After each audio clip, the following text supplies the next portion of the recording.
ढेंकानाल जिला ओडापड़ा ब्लॉक अंतर्गत Tata steel Meramandali workers union पक्षर फाउंडेशन डे उत्सव पालित हो अवसर में 500 अधिक कर्मचारी योगदान कर निज एकता और संगठन प्रति समर्थन प्रकाश करते।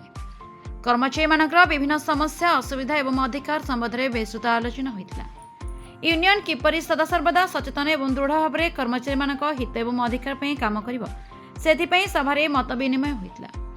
दीर्घ संघर्ष और प्रयास पर यह यूनियन 31 जनवरी 2026 तारिख में सरकार पाखु आधिकारिक भाव में निबंधन रजिस्ट्रेशन पाई कथा उल्लेख कर वर्तमान यह टाटा स्टील मेरामंडली एकमात्र निबंधित ट्रेड यूनियन भाव में परिचित। यह फल कर्मचारी मानक मध्य अपार आनंद और आशार सृष्टि होई। अवसर में यूनियन अध्यक्ष विक्रम सिंह शुभ्रांशेखर सामल कहते यूनियन सदासर्वदा कर्मचारी मानक अधिकार सम्मान और स्वाधीनता दृढ़ भाव में दड़िया हो पार। से कहते कर्मचारी मानक एकता ही आमर सबुठ बड़ शक्ति और यह एकता को आहरी मजबूत कर आगक बढ़ाई आमर प्रथम लक्ष्य। यूनियन पदाधिकारी मानक नेतृत्व में सफलतार सहित संपन्न होता।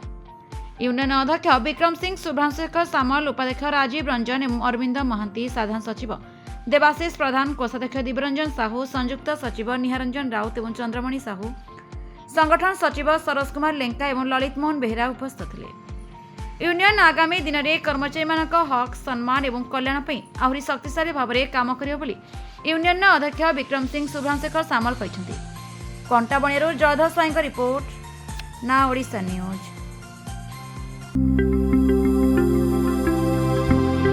लेटेस्ट न्यूज अपडेट पाई www.naodisha.com को लॉगिन करंतु।